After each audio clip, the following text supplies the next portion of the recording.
Here now is Patrice Onwuka, Independent Women's Forum Senior Policy Analyst, and Jessica Ehrlich, Attorney and Democratic Strategist. Thanks to both of you for joining us. Patrice, pardon me, let me start with you. What's your impression?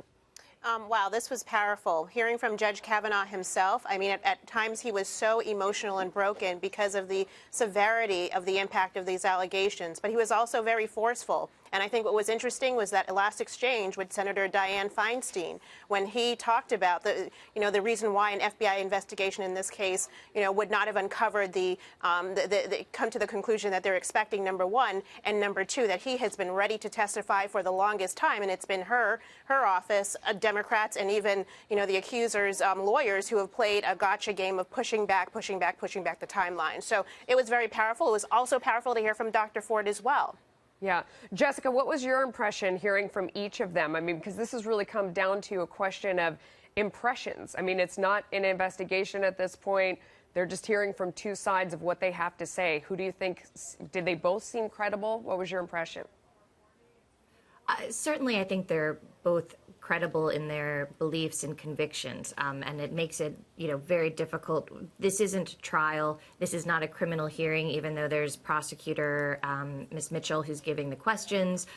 So it really is a sort of almost, it is circus-like in many ways, and It's very unfortunate. I think one of the upsetting things is we've seen both someone who obviously Dr. Blasey Ford has never been, nor did she contemplate being in a hearing setting in the Senate doing these questions. As she stated in her opening statement, she was just trying to sort of give her experience early on as an anonymous person so the FBI could investigate.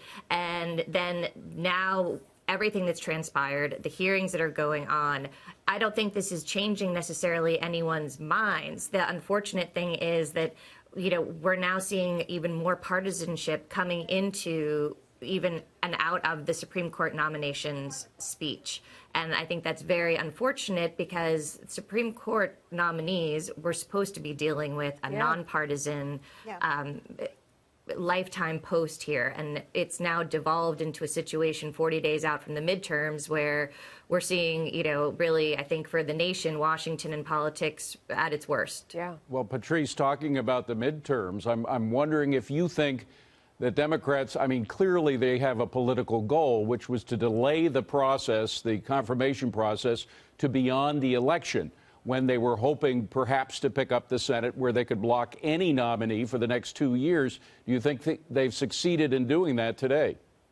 I don't think so. I mean, while Dr. Ford, her testimony was, very heartfelt, there are a lot of inconsistencies in her testimony, not just the ones we knew about where she couldn't figure out the time, the place, and the location, but one of the people that she brought forward as people who should be corroborating her testimony could not. They actually said that they weren't there, this did not happen. So, those holes in her testimony make it seem like, yes, where our hearts go out for her for something that might have happened to her, but did this really happen? And I think, when senators are going to be looking at this situation and the testimony here, they're going to say, you know what, it's still, Judge Kavanaugh is an incredible pick for the Supreme Court, and this should not hold up that nomination. Real quick, Jessica, do you want to respond to those, the inconsistencies that people have pointed out in her testimony?